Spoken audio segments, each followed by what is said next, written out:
Hello friends, स्वागत है आप सभी का हमारे यूट्यूब चैनल सिजी ज्ञान पर। तो इस वीडियो में हम देखेंगे दोस्तों भारत के इतिहास से संबंधित प्रश्न या विश्व के इतिहास से संबंधित प्रश्न। तो वीडियो को जरूर अंत तक देखिएगा, क्योंकि इतिहास से संबंधित जो क्वेश्चन है, प्रश्न हैं, वो आपके सभी गवर्नमेंट एग्जाम में, चाहे कोई भी कंपटीशन एग्जाम है, उसमें पूछा जाता है। तो आप वीडियो के अंत तक बने रहिएगा। चैनल पर ना हो तो चैनल को जरूर सब्सक्राइब कीजिएगा। ये जो वीडियो है आपके सब इंस्पेक्टर, छात्रावास अधीक्षक जैसे एग्जाम के लिए बहुत ही इंपॉर्टेंट रहेगा, क्योंकि यहाँ से क्वेश्चन जरूर बनेगा। तो जरूर वीडियो को अंत तक देखिए। चलिए स्टार्ट करते हैं फर्स्ट क्वेश्चन।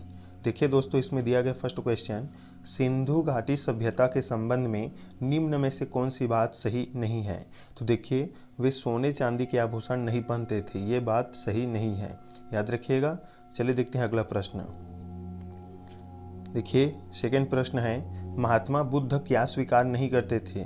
तो याद रखिएगा, महात्मा बुद्ध ने कभी भी ईश्वर की सत्ता को स्वीकार नहीं की है, इसलिए याद रखिए इंपॉर्टेंट प्रश्न ये है। और ईश्वर की सत्ता को स्वीकार नहीं की तो किसने नहीं की? महात्मा बुद्ध ने। क्वेश्चन को घुमाकर भी पूछा जा सकता है। अगला प्रश्न देखिए, हड़प्पा सभ्यता के किस पुरा स्थल को मृतकों का टीला कहा गया। ये इंपॉर्टेंट प्रश्न है। देखिए, तो मोहनजोदाड़ो को मृतकों का टीला कहा गया है, याद रखिएगा। ऑप्शन बी इसका राइट आंसर होगा। कॉपी में जरूर नोट कीजिएगा, क्योंकि कॉपी में नोट करने से आपको ये याद होगा। अगला प्रश्न है, गांधीयन काल के प्रारंभिक वर्षों में सरोजनी नायडू ने किसको हिंदू मुस्लिम एकता का एम्बेसडर कहा था। तो देखिए, मोहम्मद अली जिन्नाह को जो है सरोजनी नायडू ने हिंदू मुस्लिम एकता का एम्बेसडर कहा था। दोस्तों, यहाँ से क्वेश्चन बन सकता है कि मोहम्मद अली जिन्नाह को हिंदू मुस्लिम एकता का एम्बेसडर किसने कहा था। तो याद रखिएगा, सरोजनी नायडू। अगला प्रश्न है, सिंधु घाटी सभ्यता के संबंध में निम्न में से कौन सी बात असत्य है, सही नहीं है। तो ऑप्शन सी, नहरों द्वारा सिंचाई की जाती थी। देखिए दोस्तों, मैं यहाँ पर केवल आंसर को बता रहा हूँ, लेकिन आप ऑप्शन को भी देखते चलिएगा। यहाँ पर कौन सी बात सही नहीं है ये पूछा गया है, मतलब असत्य। तो नहरों द्वारा सिंचाई की जाती थी, लेकिन आप 3 ऑप्शन देखिए, वो बात सत्य है, तो उसे भी पूछा जा सकता है, तो उन्हें भी आप गौर कीजिएगा। अगला प्रश्न है, हड़प्पा सभ्यता की प्रमुख विशेषता निम्न में से कौन सी है। तो नगर नियोजन। जो हड़प्पा सभ्यता की जो शहर की बसावट थी, नगर नियोजन थी, वो अच्छी थी, इसलिए हड़प्पा सभ्यता की जो प्रमुख विशेषता है उसे नगर नियोजन के रूप में ही जाना जाता है। याद रखिएगा कि जो नगरों का बसावट था वो क्रमबद्ध तरीके से था और अच्छे तरीके के साथ था। देखिए अगला प्रश्न है, सूची 1 को सूची 2 से सुमेलित कीजिए तथा दिए गए कूटों में सही उत्तर का चयन कीजिए। आपको सुमेलित करना है। तो देखिए, इसका राइट आंसर क्या हो जाएगा? Option B. चलिए हम इसे मिलान करते हैं। तो पहला का दूसरा रहेगा। एक तरफ दिया है आपको शहर, एक तरफ दिया है उसके नदी, मतलब वो जो शहर है वो किस नदी के किनारे बसे हुए थे। तो देखिए, ए का रहेगा दूसरा, मोहनजोदाड़ो सिंधु नदी के किनारे, हड़प्पा रावी नदी के किनारे, रोपड़ सतलज नदी के किनारे। वही लोथल की बात करें तो भोगवा नदी के किनारे, कालीबंगा जो है वो घाघर नदी के किनारे, और आलमगीर जो है शहर है वो हिंडन नदी किनारे बसा था। याद रखिए, देखिए इस प्रकार से रहेगा ये। चलिए देखते हैं अगला प्रश्न। स्क्रीनशॉट जरूर ले लीजिएगा, इसका इंपॉर्टेंट प्रश्न है। 8वां नंबर प्रश्न देखिए, निम्नलिखित में से कौन सी सभ्यता सिंधु सभ्यता की समकालीन नहीं थी। तो देखिए, चीन की जो सभ्यता थी वो सिंधु घाटी सभ्यता की समकालीन नहीं थी, लेकिन मेसोपोटामिया, क्रीट और मिस्र की जो सभ्यता थी वो समकालीन थी, याद रखिएगा। अगला प्रश्न देखिए, सिंधु घाटी की सभ्यता का विस्तार कहाँ तक था। तो पंजाब, राजस्थान, गुजरात, उत्तर प्रदेश, हरियाणा और सिंध। इंपॉर्टेंट प्रश्न है ये बहुत ही ज़्यादा, क्योंकि यहाँ से क्वेश्चन बनेगा ही। सिंधु घाटी सभ्यता में घोड़े के अवशेष कहाँ मिले हैं। तो सुरकोटटा। ये एसएससी में पूछा गया क्वेश्चन है और बार बार ये क्वेश्चन रिपीट होता है सिंधु घाटी से यहाँ से। अगला प्रश्न देखिए 11वां नंबर, सिंधु घाटी सभ्यता काल में हाथी दांत के उपयोग के संबंध में कौन सा कथन सही नहीं है? तो देखिए ऑप्शन ए, उस समय हाथी दांत का कोई उपयोग नहीं होता था, ये जो कथन है वो सही नहीं है। बाकी आप 3 देख लीजिए। उस समय में हाथी दांत के आभूषण बनाए जाते थे, ये बात सत्य है। उस समय हाथी दांत की बनी कंघियों का उपयोग होता था, ये बात भी सत्य है। हाथी दांत से बनी अन्य वस्तुओं के नमूने भी मिले हैं, ये बात भी सत्य है। देखिए 12वां नंबर प्रश्न है, तोल्काप्पियम के संबंध में निम्नलिखित में से क्या सत्य है? तो देखिए यह एक तमिल व्याकरण ग्रंथ है, यही बात इसका सत्य है। तोल्काप्पियम क्या था? तो एक तमिल व्याकरण ग्रंथ।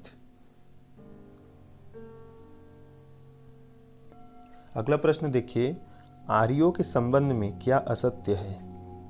आर्यों के संबंध में क्या असत्य है, कौन सी बात सही नहीं है? तो ऑप्शन सी इसका राइट आंसर होगा। पूर्व वैदिक युगीन आर्य महिलाओं को राजनीतिक एवं आर्थिक अधिकार प्राप्त था, तो ये जो बात है वो गलत है, याद रखिएगा। चलिए देखते हैं अगला प्रश्न। अगला प्रश्न है, दशराग्य युद्ध किस नदी के तट पर लड़ा गया था? तो देखिए पुरुषनी नदी के।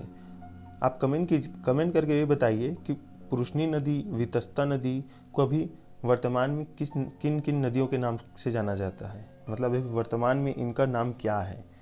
दशराग्य युद्ध लड़ा गया था पुरुषनी नदी के, लेकिन अभी इनका नाम क्या है वर्तमान में? जरूर कमेंट कीजिएगा या जाकर गूगल पर सर्च कीजिए। वैदिक काल में लिखे गए निम्न ग्रंथों का क्रम क्या है? तो देखिए बहुत ही इंपॉर्टेंट प्रश्न है ये। इसका जो क्रम है वो है फर्स्ट वेद, ब्राह्मण, फिर उपनिषद।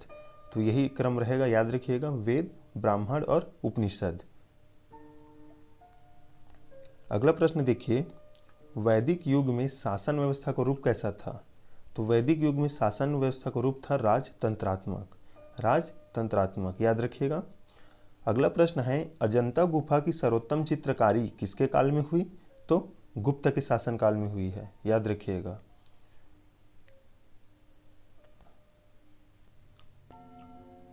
अगला प्रश्न देखिए, गुप्त वंश का वह सम्राट जिसने महाराजाधिराज की उपाधि धारण की थी? तो समुद्रगुप्त ने। कनिष्क कुषाण वंश का शासक था, उसकी राजधानी कहाँ थी? तो पेशावर थी। अगर आपने सभी जीके पहली पढ़ चुके हैं तो ये आपके लिए रिपीट होगा, क्योंकि बहुत ही इंपॉर्टेंट प्रश्न है ये सभी आपके लिए। कनिष्क ने शक संवत कब प्रारंभ किया? तो देखिए 78 ईसा पूर्व में। आप दोस्तों इसे कॉपी में जरूर नोट कीजिए। आपको जो भी क्वेश्चन मतलब आपको पता नहीं है, जो पता है उसे नोट मत कीजिए, लेकिन जो पता नहीं उसे नोट कीजिए और एक बार ज़रूर देखिए, मतलब बार बार उसे दिन में 2 बार ज़रूर देखिए, तो आपको याद हो जाएगा। तो ये जो क्वेश्चन है इंपॉर्टेंट है आपके लिए। किस शासक को भारत के नेपोलियन के नाम से जाना जाता है? तो देखिए तो आसान सा इसका जवाब है समुद्रगुप्त। और ये एसएससी बार बार इसी क्वेश्चन को भी रिपीट करता है।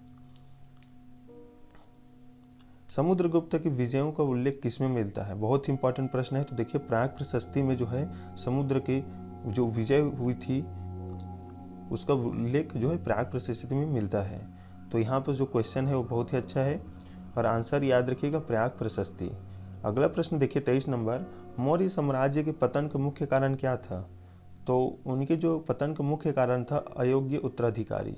जो उनके वंश थे वो अयोग्य थे, जो है उस साम्राज्य को चला नहीं पा रहे थे, अयोग्य थे, इसलिए उनका जो पतन का मुख्य कारण था यही था अयोग्य उत्तराधिकारी।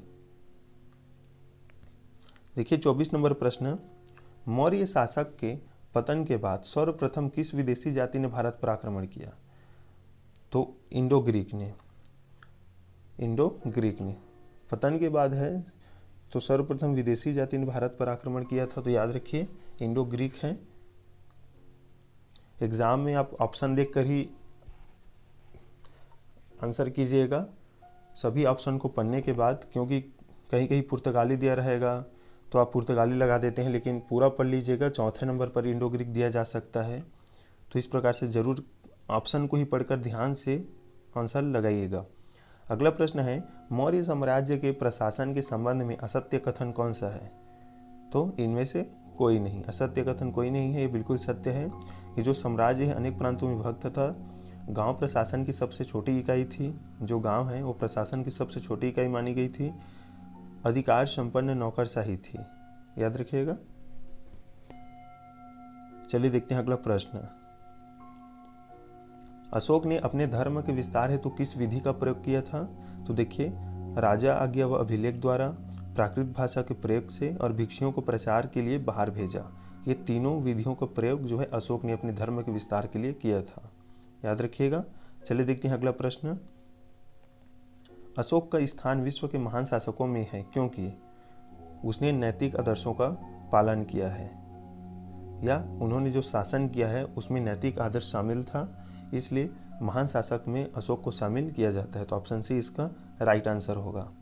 अगला प्रश्न है, देखिए दोस्तों, मौर्यकालीन इतिहास से संबंधित स्रोत निम्न में से कौन है? तो उपरोक्त सभी है। अशोक के शिलालेख से हमें इतिहास, मौर्यकालीन इतिहास से जानकारी मिलती है। बौद्ध का अर्थशास्त्र जो है, इससे हमें मौर्यकालीन इतिहास से संबंधित जानकारी मिलती है। और कौटिल्य के अर्थशास्त्र से भी हमें मौर्यकालीन इतिहास से संबंधित जानकारी प्राप्त होती है। तो ये तीनों जो है वो मौर्यकालीन इतिहास के स्रोत माने गए हैं। याद रखिएगा। तो ऑप्शन डी इसका राइट आंसर होगा। देखिए अगला प्रश्न है दोस्तों, मार्च 1946 में ब्रिटिश कैबिनेट कमीशन भारत आया था। निम्नलिखित में से कौन उसका सदस्य नहीं था? तो कैंपबेल जॉनसन। कैंपबेल जॉनसन जो है वो cabinet commission, British cabinet commission Bharat आया था तो उसका सदस्य नहीं था। तो कैंपबेल जॉनसन इसका राइट आंसर रहेगा। लेकिन जो सदस्य थे उनको भी देख लीजिए, Lord Pethick Lawrence, sir Stafford Cripps और A.V. अलेक्जेंडर, ये सदस्य थे। तो ज़्यादातर अब तो गवर्नमेंट एग्ज़ाम में आपको ऑप्शन में 4 ऑप्शन देकर या 5 देकर ही सुमेलित करने के लिए बोला जाता है, मिलान करने के लिए। तो अब थोड़ा सा टफ हो गया है एग्ज़ाम, इसलिए आपको सभी पॉइंट को याद रखना पड़ेगा। चलिए देख लेते हैं इस वीडियो का अगला प्रश्न। पाल वंशी शासकों में सबसे अधिक शक्तिशाली शासक कौन था? तो धर्मपाल। बहुत ही इंपॉर्टेंट प्रश्न है ये। पाल वंशी शासकों में सबसे अधिक शक्तिशाली शासक कौन था? धर्मपाल। आप ये बताइए दोस्तों, कमेंट कीजिए, पाल वंश के संस्थापक कौन थे? अगर आपको पता हो तो जरूर कमेंट कीजिएगा, और नहीं पता हो तो गूगल पर जाकर सर्च कीजिए, आपके लिए ये होमवर्क है। पाल शासक मुख्यतः किस धर्म के अनुयायी थे? तो बौद्ध धर्म के। याद रखिएगा। इसे कॉपी में नोट जरूर कीजिएगा, बौद्ध धर्म या पाल वंश लिखकर कि कौन से धर्म के अनुयायी थे, सबसे अधिक शक्तिशाली शासक कौन थे। आप एक कॉपी या एक पेज में ही इसे आंसर लीजिएगा। तो देखिए दोस्तों, इस वीडियो का लास्ट प्रश्न है, विक्रमादित्य की उपाधि धारण करने वाला शासक कौन था? तो देखिए अधिकतर दोस्त जो हैं या अधिकतर जो विद्यार्थी हैं, आप सभी केवल चंद्रगुप्त लगा देते हैं अगर ऑप्शन में चंद्रगुप्त दिया हो तो। लेकिन याद रखिएगा, विक्रमादित्य की उपाधि धारण करने वाला शासक था चंद्रगुप्त द्वितीय। याद रखिएगा। अगर आप जाएंगे एग्जाम दिलाने तो कहीं पर आप, तो देखिए दोस्तों, ये जो प्रश्न है, विक्रमादित्य की उपाधि धारण करने वाला शासक कौन था? तो चंद्रगुप्त द्वितीय था। लेकिन अधिकतर जो विद्यार्थी हैं वो एग्जाम में जाकर केवल चंद्रगुप्त प्रथम को ज़्यादा इसका आंसर लेते हैं। अधिकतर यही देखा गया है।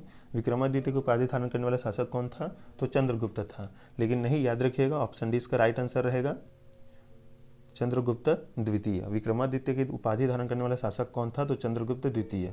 तो आपके एग्जाम में से जरूर इस बात को ध्यान रखिएगा और कोई भी जल्दबाजी ना करिएगा। चारों ऑप्शन को आराम से पढ़ने के बाद, क्वेश्चन को समझने के बाद ही आंसर लगाइएगा।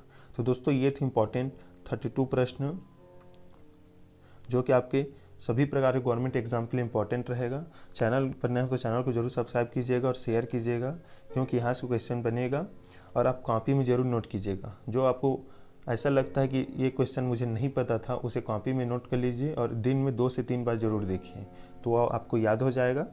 तो इसी तरह से इंपॉर्टेंट जीके के साथ मिलेंगे नेक्स्ट वीडियो में। तब तक के लिए धन्यवाद।